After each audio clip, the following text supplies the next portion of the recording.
Yes. तो अभी तक जो हमने देखा था, हमने क्या देखा था कि सपोज अगर कोई कर्व है, अभी जैसे मैं रिपीट कर रहा हूँ, कोई भी कर्व है उसके किसी पॉइंट पर अगर हम टेंजेंट खींचते हैं और इसी पॉइंट पर अगर हम कोई नॉर्मल खींच देते हैं, तो लेंथ, इसको अगर हम टी नाम देते हैं, इसको हम एन नाम देते हैं, इसको जी नाम देते हैं, तो ये पॉइंट पी है, तो पी टी जो होती है टेंजेंट होती है। ये हमारे पास जो कर्व है obviously y equal to F of x होगा। और ये जो एंगल थीटा है, ये क्या होगा, स्लोप ऑफ टेंजेंट। तो आप ये बात अच्छी तरीके से सबको पता है। At x one Y one, इसी को हम एफ डैश एक्स वन भी बोल देते हैं, क्योंकि एफ एक्स है यहाँ पे, है ना। मैं यहाँ पे बोल रहा हूँ कि वाई मेरा एक्स, एफ जो है वो एक्स का फंक्शन है। कई बार होमोजीनियस फंक्शन होता है या इम्प्लिसिट फंक्शन होता है जिसमें एक्स और वाई एक साथ होता है, तो उस केस में x f of x y one भी, एफ ऑफ एक्स वाई भी इसी को ही बोला जाता है। तो क्योंकि मैं एफ ऑफ एक्स पर एफ एक्स बोल रहा हूँ, तो मैं मान के चल रहा हूँ कि डेरिवेटिव भी एक्स की फॉर्म में ही होगा, इसलिए एफ डैश एक्स वन लिखा। फंक्शन मेरा इम्प्लिसिट है, लाइक एक्स और वाई दोनों ही टर्म्स उसमें है, तो f dash x y one भी लिख सकता हूँ, एक्स वन वाई वन भी लिख सकता हूँ, सॉरी, है ना। ये है हमारे पास एफ डैश एक्स वन, और यही हमारे पास स्लोप भी होता है, टेन थीटा। तो हमारे पास लेंथ ऑफ टेंजेंट ये मैं बता चुका हूँ ऑलरेडी, ये point x one Y one है, तो y one under root one plus F dash x one का स्क्वायर, ये मेरे पास लेंथ ऑफ टेंजेंट है। सिमिलरली लेंथ ऑफ नॉर्मल मेरे पास क्या हो जाएगा, लेंथ ऑफ नॉर्मल, ये पी है, ये आपके पास एन है, तो लेंथ ऑफ नॉर्मल, यस, जो लेंथ ऑफ नॉर्मल मेरे पास होगी इस केस में, लेंथ ऑफ नॉर्मल होगी मेरे पास, ये मेरे पास पी एम, इस केस में पी एम, तो पी एम मेरे पास Y one under root one plus F dash x one इसका स्क्वायर, ये होगी, ठीक है ना। लेंथ ऑफ टेंजेंट ये, लेंथ ऑफ नॉर्मल ये तो सेम। अहो, यहाँ पर ये नीचे आपके पास एफ डैश एक्स वन और आता है, सॉरी, मतलब लेंथ ऑफ टेंजेंट क्या होता है आपका, ये सब मैं बता चुका हूँ, upon F dash x one, derivative से डिवाइड भी होता है। और ये आपके पास क्या होता है, Y one under root one plus F dash x one का स्क्वायर, ये आपके पास लेंथ ऑफ नॉर्मल होता है। सब टेंजेंट हमारे पास टी जी है, लेंथ ऑफ सब टेंजेंट वो हमारे पास कितनी होती है, Y one upon F dash x one, मतलब ordinate upon derivative at x one Y one. और length of subnormal that is called N G, ये मेरे पास कितना हो जाएगा आपका, Y dot F dash x one. यहाँ पे ध्यान देने वाली बात, वाई वन में सब टेंजेंट की अगर बात करते तो वाई वन डिवाइड हो रहा है एफ डैश एक्स वन से, और टेंजेंट में भी एफ डैश एक्स वन नीचे आ रहा है। नॉर्मल में डिनोमिनेटर में एफ डैश एक्स वन नहीं आता है, ना ही इधर आता है, मल्टीपल में आता है ना। तो आप अलग अलग तरीका अपना सिलेक्ट कर सकते हैं याद रखने के लिए, बट ये आपको याद रखने पड़ेगा फॉर्मूला। एग्जाम में उतना टाइम नहीं होता है कि हम डिराइव कर लेंगे, चार फॉर्मूला आपको याद होने चाहिए। अब हम देखते हैं आगे, देखिए टेंजेंट नॉर्मल, ये फुल्ली कॉन्सेंट्रेट करता है किसी भी गिवन कर्व की केवल टेंजेंट और नॉर्मल में। क्या अलग है अगर इस टॉपिक को नहीं पढ़ते हैं, तो अगर आप इस टॉपिक को नहीं पढ़ते हैं तो आपका कोऑर्डिनेट जो है वो कैलकुलस से लिंक नहीं होगा, है ना। अब यहाँ होता है सर जरूरत क्या है इसको लिंक करने की, जरूरत क्या है इसको लिंक करने की, अब वो लिंक करने की क्या जरूरत है अभी पता पड़ जाएगा। हम लोगों ने अभी तक क्या देखा है, टेंजेंट होता क्या है कि कोई भी अगर मेरे पास गिवन कर्व है, कोई भी अगर मेरे पास गिवन कर्व है, कोई भी जनरल कर्व लेता हूँ ये, तो मेरे पास ये पॉइंट सपोज पी है एक्स वन वाई वन, तो इसी पॉइंट को टच करती हुई जो भी ऐसी लाइन जो इस केवल इस कर्व पे इसी लाइन से पास होती है, इसको टच करती हुई जाती है, तो हम यहाँ पे जनरल परसेप्शन हमारा क्या लेते हैं, ये एक्स वन है, तो इसके जस्ट एडजेसेंट जो भी point x one plus H और इधर वाई वन प्लस एच हो जाएगा, जो होगा इस कॉर्ड को हम निकाल लेते हैं, यही तो हम करते हैं, और इसको ही हम बोल देते हैं हमारा स्लोप। वो हमारे पास क्या हो जाता है, Y one plus h minus y one upon x one plus h minus sorry y one, क्या ये भी y equal to F of x हमारा कर्व है, y equal to F of x अगर हमारा कर्व है, तो एक्स प्लस एच और ये F of x plus H होता है, आई एम सॉरी, ठीक है ना। और ये हमारे पास वाई वन बोल दो या फिर एफ ऑफ एक्स वन बोल दीजिए, एक्स वन प्लस, तो हमारे पास ये क्या हो जाए, x f of x one plus h minus F of x one upon x one plus h minus x one, ठीक है ना। ये तो हो गया हमारे पास एक अलजेब्रिक टर्म। अब आपको इस पूरे चैप्टर में इस कंसेप्ट का बहुत ज़्यादा यूज़ है। पहली चीज़, टेंजेंट को हम जिस परसेप्शन से लेकर के चलते हैं ये आपको दिमाग में सेट करना है। क्या होता है टेंजेंट? टेंजेंट आप बोलते हैं कि केवल उसी पॉइंट से पास होने वाली लाइन, मगर टेक्निकली जिस डेरिवेशन का जो हमने बेस लिया है वो हमारे पास क्या है, कोई पॉइंट और उसका जस्ट एडजेसेंट पॉइंट। हालांकि फिजिकली देखा जाए तो ये दोनों पॉइंट जो x1 का एडजेसेंट पॉइंट आइडेंटिफाई करना पॉसिबल नहीं है ना। तो वो पॉइंट और उसका जस्ट एडजेसेंट पॉइंट, उन दोनों पॉइंट को मिलाने वाली कॉर्ड, वही हमारी टेंजेंट हो जाती है। अगर इस परसेप्शन के साथ में इस टॉपिक को पढ़ोगे ना तो कहीं भी कोई दिक्कत नहीं आएगी। मगर अगर ये सोच के लग गए ना आप कि केवल उसी पॉइंट से पास होने वाली लाइन है, तो फिर इस चैप्टर में बहुत प्रॉब्लम आएगी। और यही वो लूप होल है जहाँ से इसको कैलकुलस से कनेक्ट किया जाता है। अब ये बात अच्छी तरीके से बिठा लो अपने दिमाग में। मैं फिल्टर में यहाँ पे एक माइक्रोस्कोप से अगर देखूं, अगर सपोज ये x1 है, एफ ऑफ x1, तो इसका एडजेसेंट पॉइंट जो होगा, मैं माइक्रोस्कोपिक व्यू की बात कर रहा हूँ, सपोज वो ये है x one plus H comma F of x one plus H. इस चैप्टर के अगर रूट में जाना चाहते हो तो ये बात बिठा लो अच्छी तरीके से दिमाग में, ये होती है टेंजेंट, ठीक है ना। हाल ये दोनों पॉइंट इतने ज्यादा पास पास हो जाते हैं तो हम ये बोल देते हैं कि एक्स वन से ही पास हो जाने वाली लाइन को हम टेंजेंट बोल देते हैं, ठीक है ना। एक्चुअली देखा जाए जो हमारा परसेप्शन है वो ये है। अगर इस तरीके से देख के चलोगे तो ये चैप्टर आपको कहीं भी प्रॉब्लम नहीं आएगी। चलिए अब इस चैप्टर की स्टार्ट करते हैं, ठीक है ना। अब इस चैप्टर का मतलब आगे की चीज स्टार्ट करते हैं। अब हम क्या क्या क्या है इस चैप्टर में, टेंजेंट नॉर्मल जो है F Y equal to F of X, F Y equal to F of X is equation of a given curve which is differentiable at x equal to A. दूसरी ध्यान देने वाली बात, मैंने बोल दिया फंक्शन डिफरेंशिएबल है x इक्वल टू ए पर, तो अब वहाँ ये फालतू की बात नहीं होगी सर कंटिन्यूअस है या लिमिट एग्जिस्ट करती है। डिफरेंशिएबल है तो पिछले दोनों चीज़ें भी एग्जिस्ट करती होंगी। Differentiable at X equal to, बहुत भारी मतलब है इस चीज़ का, आगे आएगा। Differentiable at X equal to है, then equation of tangent and normal. और ये आपको पता है क्या होता है। एक छोटा सा डायग्राम बना देते हैं। ये सपोज आपका कोई कर्व है ना, ये ही पॉइंट है आपका p x one Y one. तो इस पर अगर हम बात करते हैं टेंजेंट की तो वो कैसे ली जाएगी,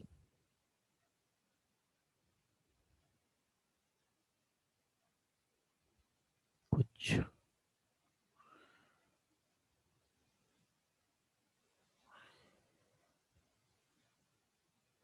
हम्म,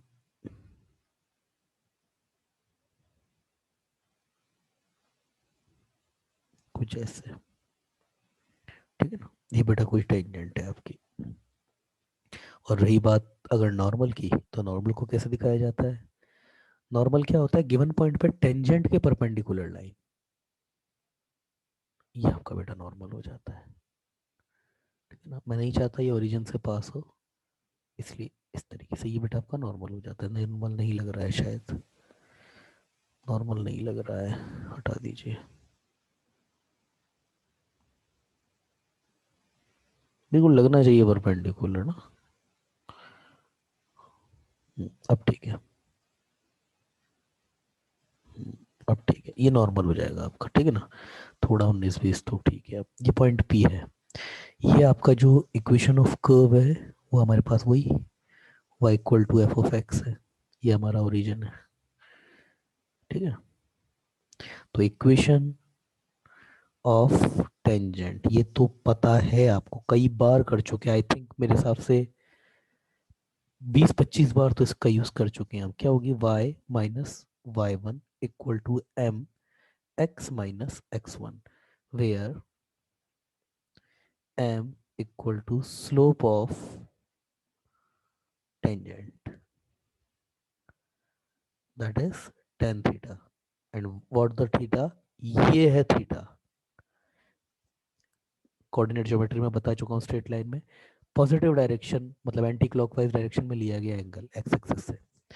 और ये हमारे पास कैसे दिया जाता है इसको, d by d x of f of x at p x one Y one, कई बार देख चुके हैं, आई होप याद हो गया होगा, एफ डैश एक्स वन, क्योंकि y आपका एफ एक्स का फंक्शन है। अगर x और y इम्प्लिसिट फंक्शन है, x और y दो, कुल मिलाकर के फर्स्ट डेरिवेटिव आपको निकालना है, उसमें x1 की जगह x की जगह x1 रख देना है, y की जगह y1 रख देना, सिंपल सी बात यही है। तो हमारे पास इक्वेशन ऑफ टेंजेंट क्या हो जाएगी, y minus y one equal to f dash x one x minus x one, ये है ना। अब अगर बात करें स्लोप ऑफ नॉर्मल जो है हमारा, उसके अगर स्लोप की बात करें तो वो कितना हो जाएगा, स्लोप ऑफ, इसको slope of tangent m of t से रिप्रेजेंट करते हैं। तो और इसको स्लोप ऑफ नॉर्मल ऐसे, लोअर सफिक्स कैपिटल एन लिया जाता है, इसका स्मॉल टी लिया जाता है, ठीक है। तो इसको निकालने के लिए हम तो जानते हैं ना, m n dot m t equal to -1 होता है, सबको पता है ही। तो m of capital n that is just -1 upon m of t, और कितना हो जाएगा, -1 upon t f of x upon d x at p x one Y one, that is none other than -1 upon F dash x one. तो slope of normal क्या हो जाएगा,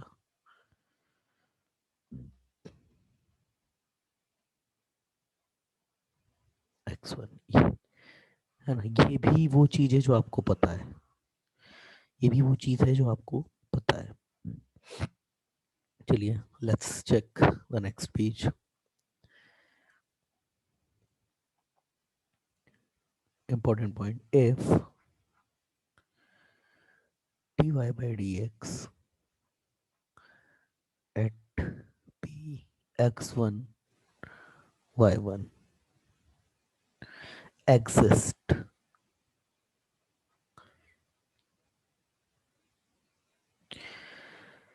then tangent lies on p x1 y1. However, in some cases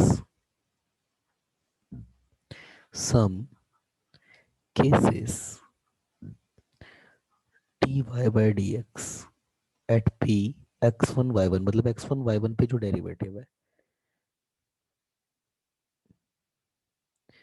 fails to exist या फिर does not exist, fails to exit, but still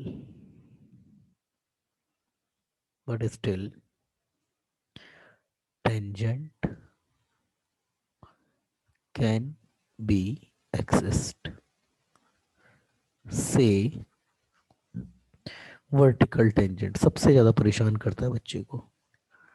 tangent मतलब आपने given point p x one Y one पे slope निकाला और something upon zero आ गया, something upon zero आ गया, तो अब टेक्निकली वहां पर टेंजेंट तो एग्जिस्ट नहीं करना चाहिए। टेंजेंट एक्चुअली क्या है ना, ये जो हमारा परसेप्शन जो मैंने अभी आपको बताया था ना, ये वाला, ये x1 है और इधर ये x1 प्लस एच है। होता क्या है ना कि अगर मैं, अगर इस h को जीरो मान लूँ ना, मतलब ये पॉइंट, मैं ये परसेप्शन भूल जाऊं थोड़ी देर के लिए कि मेरे पास टेंजेंट जो है वो एक्चुअली कॉर्ड है उस पॉइंट को और उसके जस्ट एडजेसेंट वाले पॉइंट को मिलाने वाली लाइन से, तब इस तरीके की बातें पैदा होती है। तो ये जो समथिंग अपॉन जीरो आ रहा है ना, आप ध्यान से अगर देखें, अगर स्लोप मेरा समथिंग अपॉन जीरो आ रहा है तो ये जीरो क्यों आ रहा है? X one plus h minus x equal to zero लिख दिया है किसी ने। ये एक्चुअली है क्या? एच है, मगर होता जीरो है। तो उसी चीज की वजह से समथिंग अपॉन जीरो वाली बात पैदा हो जाती है। तो अगर हमारा डेरिवेटिव किसी गिवन पॉइंट पे नहीं एग्जिस्ट कर रहा है, या समथिंग अपॉन जीरो वाली फॉर्म आ रही है, तो उसका मतलब है कि हमारी वर्टिकल टेंजेंट एग्जिस्ट कर रही है। ठीक है ना? अब इसको और थोड़ा डीप में देखते हैं। ठीक है ना?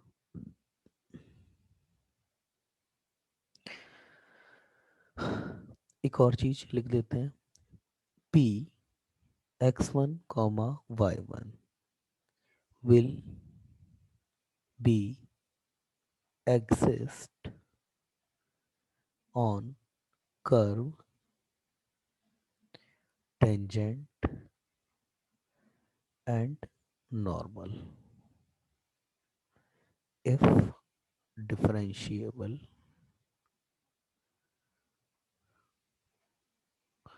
वैसे ये डिफरेंशिएबल वाली लाइन को लिखना जरूरी नहीं है। if tangent and normal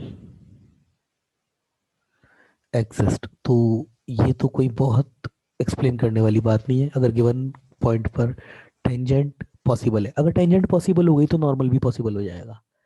ठीक है ना? और गिवन पॉइंट है, अगर उस पर टेंजेंट है तो टेंजेंट पर भी वो पॉइंट होगा, कर्व पर भी होगा, और एज वेल एज नॉर्मल पर भी होगा। तो ये तो कोई बहुत बड़ी चीज ऐसी नहीं है। कुछ छोटे मोटे कुछ एग्जाम्पल देख लेते हैं। A line drawn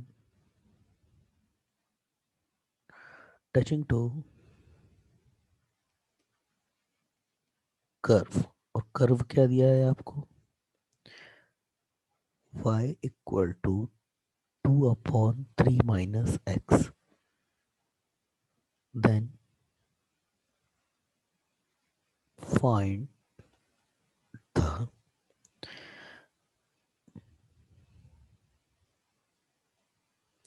find the tangent with gradient two. अब ये ग्रेडियंट क्या होता है ना, स्लोप को ही ग्रेडियंट बोल दिया जाता है, पता होगा शायद आपको। मैंने जब स्ट्रेट लाइन बताया था तो मैंने बताया था उसमें कि स्लोप को ही ग्रेडियंट बोल दिया जाता है। भाई उसने अब ये कहा है कि एम जो है आपका टू है, इसका मतलब क्या हो गया? F dash x at p x one Y one, ये आपका टू है। अब ध्यान दीजिए, उसने क्या चाल चली है यहाँ पे, उसने आपको टेंजेंट का स्लोप दे दिया है और आपसे टेंजेंट पूछ ली है। अब टेंजेंट का फॉर्मूला होता है y minus y one equal to m x minus x one. M पता है, एक्स वन वाई वन नहीं पता, कोई प्रॉब्लम नहीं है। नहीं पता, कोई प्रॉब्लम नहीं है। आप d y by d x निकाल लो ना, ये तो कर ही सकते हो आप। तो टू बाहर हो जाएगा, derivative minus one upon three minus x square, ये one upon f of x है ना, तो minus one upon f of x square. अब एफ एफ एक्स का होगा तो थ्री का जीरो माइनस एक्स का माइनस वन, यही होगा। तो ये मेरे पास कितना आ गया? Two upon three minus x का स्क्वायर। अब P x one Y one, अभी स्लोप बोल रहा था तो उसको p x one Y one से सेटिस्फाइड करा दो। मान लो वो टेंजेंशियल पॉइंट जो है वो p x one Y one है, तो ये कितना हो जाएगा? Two upon three minus x one, इसका होल स्क्वायर। ठीक है ना? अब अकॉर्डिंग टू क्वेश्चन ये आपका टू होना चाहिए, ग्रेडियंट यही तो होगा। तो two upon three minus x one का square, that must be equal to two. और यहाँ से कितना आ गया? थ्री माइनस एक्स वन का स्क्वायर इक्वल टू वन, तो three minus x one that is equal to plus minus one. तो कितना आ गया यहाँ से? X one equal to three plus minus one, तो कितना आ गया? एक्स वन या तो मेरा चार हो जाए या फिर दो हो जाए। हो गया कुछ।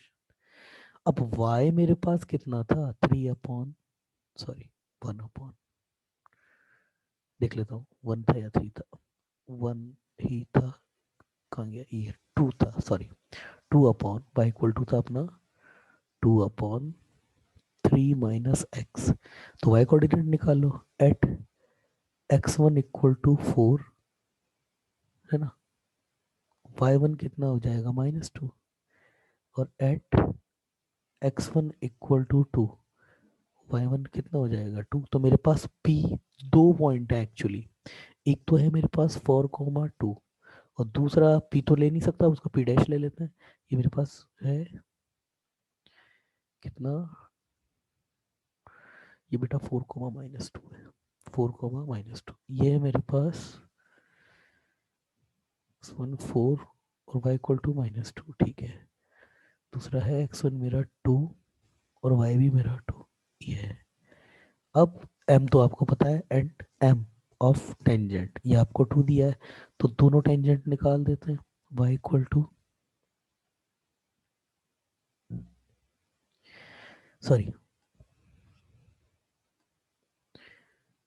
y माइनस y1, तो पहले इसके लिए निकाल देते हैं, -2 इक्वल टू 2x-4, तो कितना आया, y plus 2 equal to 2x-2, y equal to 2x-6, और दूसरी मेरे पास जो टेंजेंट आएगी y-2 equal to 2x-2, that is y equal to 2x-2। ये सर दो टेंजेंट कैसे आ गए, दो अलग अलग पॉइंट पर दो टेंजेंट है ना, हो सकता है ऐसा, तो ये अलग अलग पॉइंट पे सेम स्लोप की, मतलब ये दोनों टेंजेंट पैरेलल है एक्चुअली, हो सकता है ऐसा।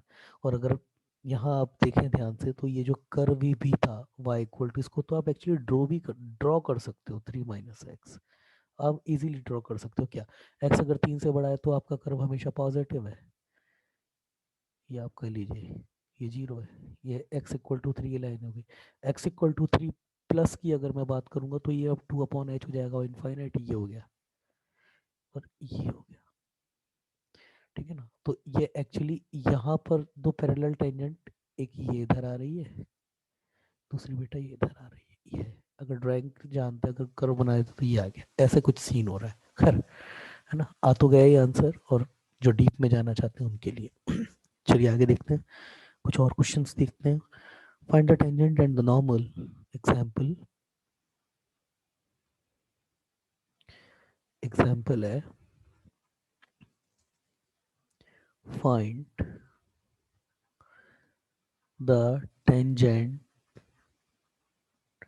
एंड नॉर्मल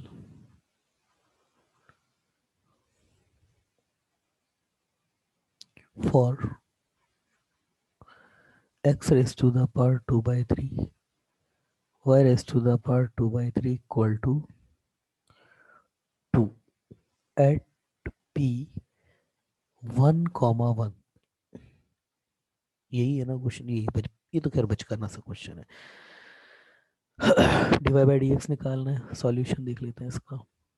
अब हालांकि इसमें x को y को x की फॉर्म में रिप्रेजेंट किया जा सकता है ना, मगर आप तो सीधे ही डेरिवेटिव कर लो, आप पूरा डिफरेंशिएशन चैप्टर पढ़ चुके हैं, तो x का कितना हो जाएगा x के रिस्पेक्ट में, 2/3 x 2/3 -1, तो that is will be 1 x raised to the power -1/3, 3/2, sorry 2/3 है ये भी,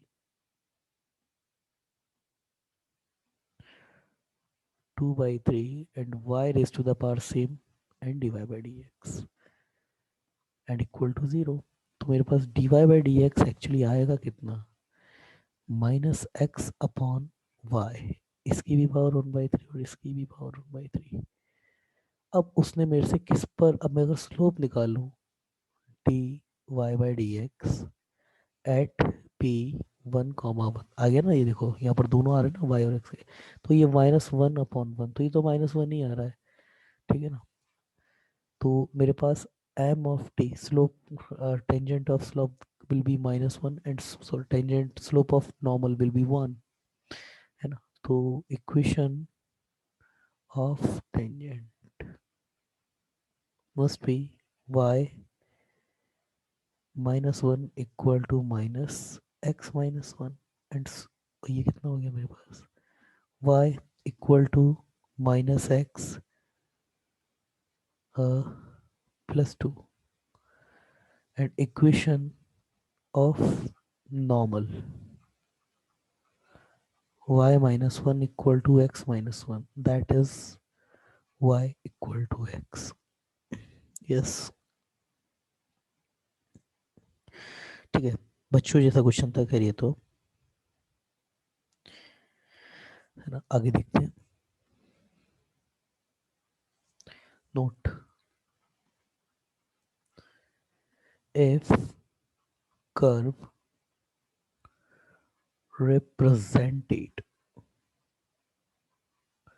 by y equal to f of t, मतलब पैरामेट्रिक फॉर्म है ये, and x equal to g of t, है ना। y को किसी अलग पैरामीटर में लिख रखा है और x को किसी अलग पैरामीटर में लिखा जाए, then dy by dx at p x1 y1, है ना। क्योंकि आप चैप्टर पढ़ चुके हैं इसलिए आपको पता है dy by dx क्या हो जाएगा, y का डेरिवेटिव कर दो t के रेस्पेक्ट में अपॉन x का डेरिवेटिव कर दो t के रेस्पेक्ट में और रख दो p x1 y1। और इसी को कैसे बोलेंगे, इसी को बोला जाएंगे f dash t upon g dash t eight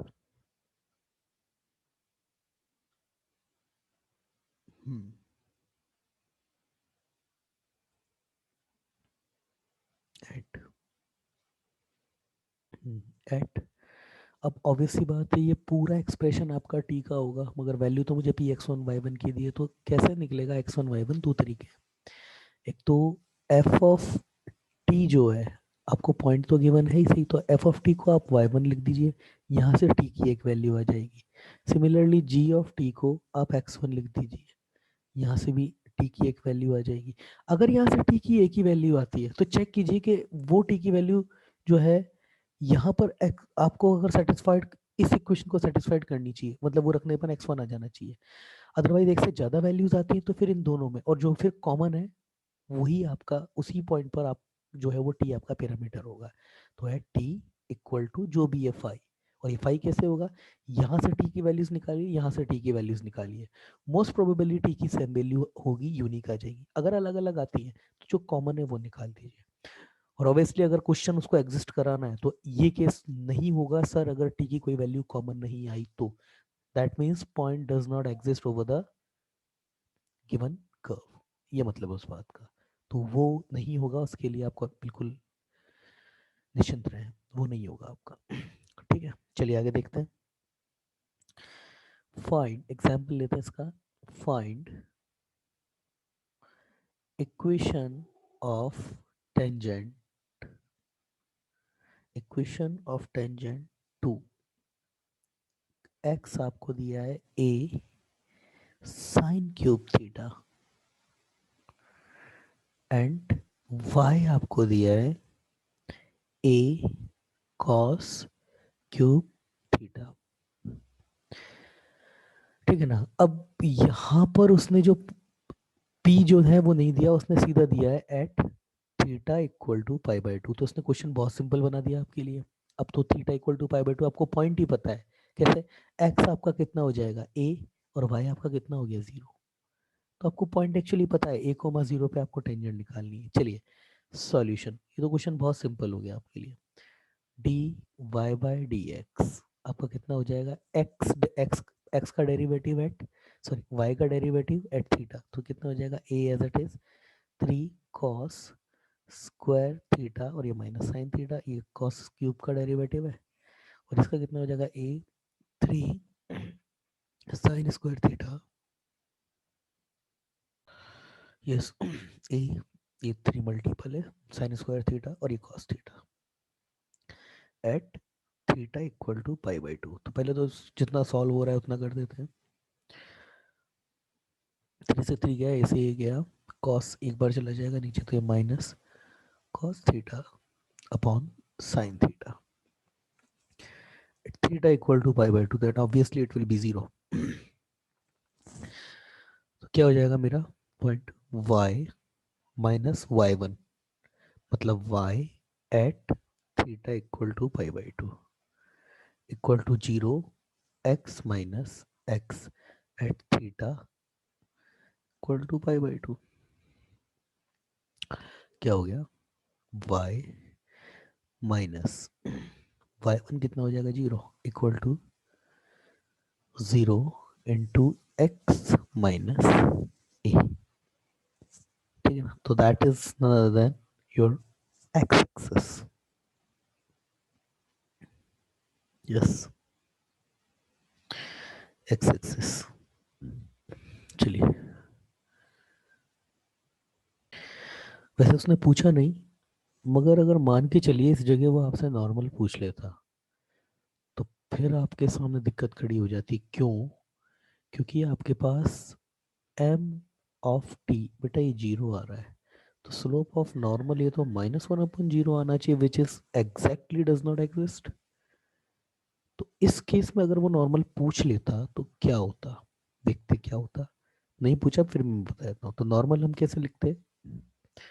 y minus y1 equal to -1/m(t) and x minus x1।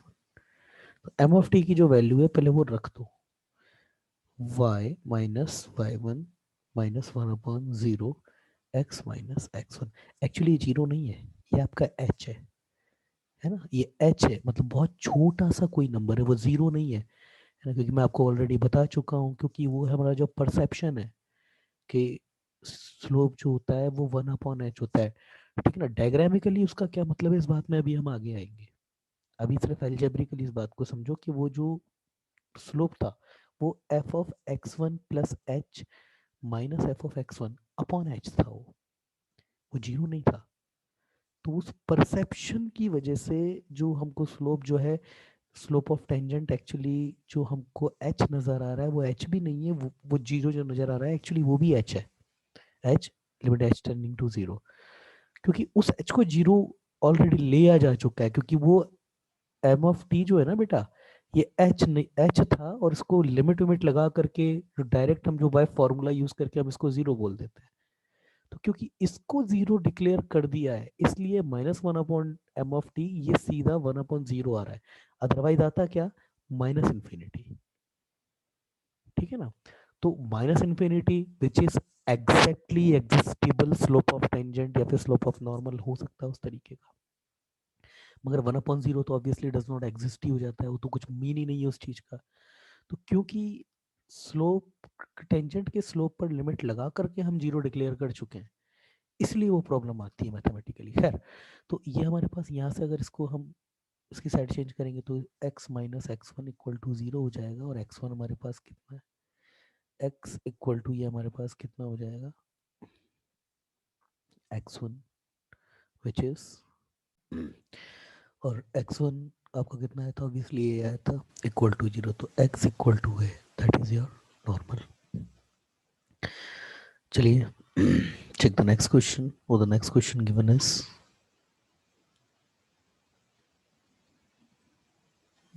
next question, find equation of tangent at x equal to r cos theta and y equal to r sin theta at theta equal to pi by 4। यहाँ पे एक चीज सिखाऊं आपको, एक अलग चीज। इस तरीके की कर्व ट्रेसिंग हायर मैथमेटिक्स में बताई जाती है। देखिए ये है क्या ना, पहले तो आप एक बात ये समझो बेटा कि 2D में कहीं भी पॉइंट है आपके पास, कहीं भी उसको आप ये लिख सकते हो। अब कैसे लिख सकते हो? मैंने जनरल, ये मैंने ओरिजिन लिया, मैंने ये आंख बंद करके ये पॉइंट ले लिया। अब मैं इसकी ये डिस्टेंस कुछ भी मान सकता हूँ, ये मेरे ऊपर है, ये डिस्टेंस, ये पॉइंट है, सॉरी उस पॉइंट पे मिली नहीं वो लाइन, ये कोई पॉइंट मैंने पी ले लिया, और ये जो डिस्टेंस है मैं आंखें बंद करके कुछ भी मान सकता हूँ। सपोज ये डिस्टेंस मेरे पास आ रहा है, और ये एंगल अगर मैं थीटा लेता हूँ, तो यहाँ से लेके यहाँ तक ये तो आर कॉस थीटा हो गया, और यहाँ से लेकर के यहाँ तक ये मेरे पास आर साइन थीटा हो गया। तो कभी भी याद रखिएगा, अगर कोई जनरल पॉइंट आपको एज्यूम करने की नौबत आ जाती है A2D में, तो उसको आर कॉस थीटा और आर साइन थीटा लिया जा सकता है, ये कोई प्रॉब्लम नहीं है। अब कुछ बच्चे हैं जिनको ये आपको पता है, जिनको कि सर ये तो आपके पास ओरिजिन पर सेंट्रलाइज्ड आर रेडियस का, स्मॉल आर रेडियस का एक सर्कल है, तो वो कैसे आता है। अब देखिए उसके लिए ये चीज समझना बेटा जरूरी था। हो क्या रहा है, ये थीटा आपका कितना हो सकता है, अगर ये पॉइंट पी है, पी आप 2D में बेटा कहीं भी लो, तो थीटा कहाँ होगा, थीटा क्या होगा, थीटा आपका 0 से लेके 2 पाई। अगर पी यहाँ ले रहे हो तो ये हो जाएगा, ये थीटा हो जाएगा। पी यहाँ कहीं ले रहे हो तो ये थीटा हो जाएगा। पी अगर यहाँ कहीं ले रहे हो तो बेटा ये थीटा हो जाएगा। याद रहिए थीटा हम केवल positive direction of x axis से ही नापेंगे, है ना। तो ये तो सारे केसेस हैं। तो कुल मिला के थीटा आपका क्या क्या हो सकता है, थीटा आपका 0 से लेकर 2 पाई के बीच में कुछ भी हो सकता है। अब ध्यान से समझना मैं जो कह रहा हूँ, सुनो। अब ध्यान से समझना, है ना। Let's take a new page इसको समझाने के लिए। अब अपने आप अभी आपके पास सर्कल की इक्वेशन आ जाएगी, है ना। और इससे आपका बेनिफिट ये होगा कि आपको कर्व बनाने में बहुत आसानी आएगी आगे। तो सपोज मैंने ये पॉइंट पी ले लिया, अब मुझे तो पता है ही सही कि इस पी की जो डिस्टेंस है यहाँ से, उसे बेटा मुझे आर रखना है, तो आर रख देते हैं ना, आर रख देते हैं, क्या प्रॉब्लम है ना। आर रख देते हैं, थोड़ी ज़्यादा बड़ी हो गई, इतना बड़ा सर्कल बैठेगा नहीं ना ऊपर, इसलिए थोड़ा छोटा कर लेते हैं इसे। ये ले लो, ठीक है ना, ये पॉइंट पी ले लो, और ये मैं बोलता हूँ आर कॉस थीटा,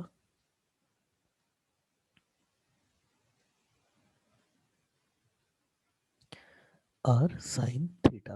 और ये जो मुझे पैरामीटर दिए थे ना, ये एक्स, ये आर कॉस थीटा है, और ये वाई, ये मेरे पास आर साइन थीटा। सारा काम अंदाजे से चलता है यहाँ पे। अब देखो, लेट थीटा जो है मेरा 0 से π/2 मान के चल रहा हूँ मैं, तो 0 से लेके π/2 में आपने साइन का भी कर्व आपको पता है और कॉस का भी कर्व आपको पता है, तो एक्स का बिहेवियर आर कॉस थीटा है।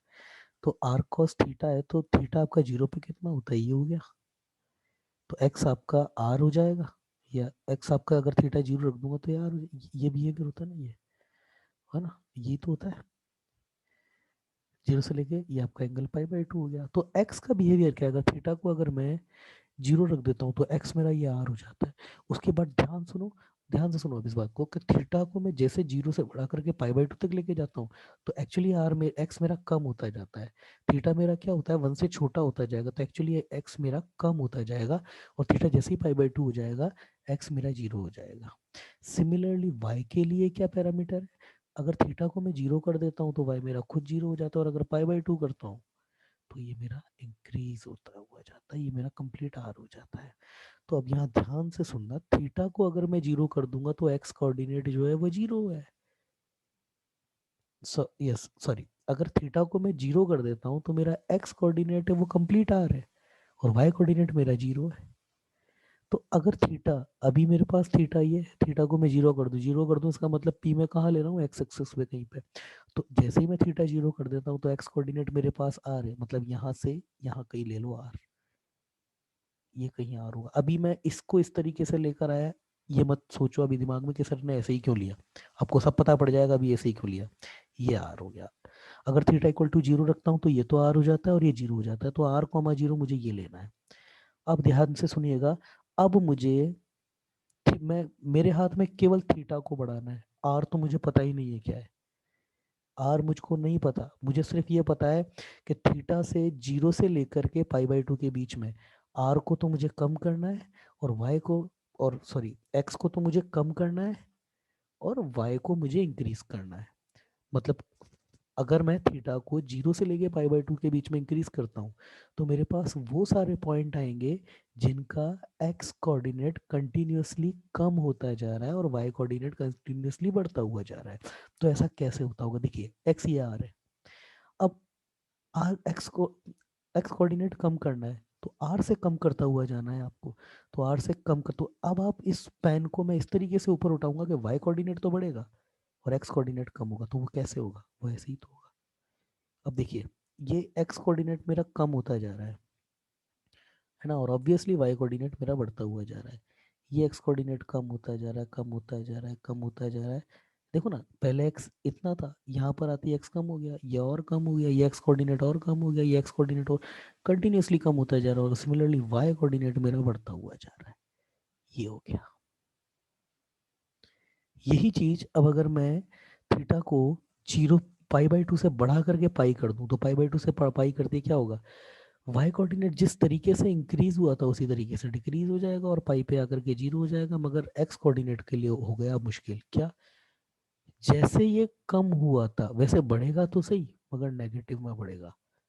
तो क्या करना है, एक्स को तो नेगेटिव में, जैसे एक्स कम हो रहा है, ये कम होता जा रहा है, वैसे ही बढ़ेगा मगर नेगेटिव में। तो मतलब क्या होगा, ये -0 से लेके -r तक बढ़ेगा। तो बढ़ाओ 0 से लेके -r तक, ये 0 से लेके -r तक बढ़ा दिया। और y की बात करें तो जैसे y आपका बढ़ रहा था वैसे ही कम होने लग गया। सिमिलरली अगर मैं पाई/2 से लेके पाई तक में करूंगा, तो नेगेटिव में जैसा इंक्रीज हुआ है वैसे डिक्रीज हो जाएगा x। और एक y जो है आपका, वो नेगेटिव में डिक्रीज हो जाएगा। तो वो सीन कैसा बनेगा, यही तो बनेगा। थोड़ा गंदा बन गया, मैं रफ ड्राइंग बना रहा हूँ ऑब्वियसली। ये कुछ ऐसा रहेगा। यही देखिए आप, क्या है, एक्स आपका जिस तरीके से नेगेटिव में आपका इंक्रीज हो रहा था वैसे डिक्रीज होने लग गया नेगेटिव में ही। मतलब एक्स कोऑर्डिनेट आपका क्या है, एक्स कोऑर्डिनेट आपका यहाँ था, 0 था एक्स कोऑर्डिनेट, यहाँ गया है तो एक्स कोऑर्डिनेट इधर और बढ़ गया, इधर आए तो इधर और बढ़ गया, इधर आए तो इधर और बढ़ गया, इधर इसके लिए देखे तो ये और बढ़ गया। वैसे ही एक्स कोऑर्डिनेट इसके लिए देखिए तो कम होता हुआ जा रहा है ये। और इसकी अगर बात करें तो y आपका नेगेटिव में, देखिए y आपका पॉजिटिव में बढ़ रहा है, y आपका पॉजिटिव में कम होता जा रहा है। इन सारे इस पॉइंट के लिए y कोऑर्डिनेट और बढ़ा, इसके लिए और बड़ा हो गया। ये देखिए y कोऑर्डिनेट बढ़ता जा रहा है, और जैसे बढ़ा वैसे ही कम होता जा रहा है। यहाँ पर कम तो हो रहा है मगर यहाँ पर बढ़ रहा है, मगर y नेगेटिव में बढ़ रहा है। अब क्या होगा आगे, अब क्या होगा, y कोऑर्डिनेट जैसे नेगेटिव में डिक्रीज हुआ है वैसे इंक्रीज हो जाएगा। और x के लिए क्या है, पॉजिटिव में इंक्रीज हो जाएगा। तो वो चीज ऐसे हो जाएगी। हो गया, बन गया सर्कल, आ गया। अगर ये फिनोमिना आप समझ चुके हैं तो आप किसी भी पैरामेट्रिक इक्वेशन को ग्राफ में कन्वर्ट कर सकते हो। अगर नहीं प्रॉब्लम अभी नहीं समझ में आया, प्रॉब्लम आ रही है, जस्ट रिवाइंड करो वीडियो को, पूरा वीडियो दोबारा देखो, समझ में आ जाएगा।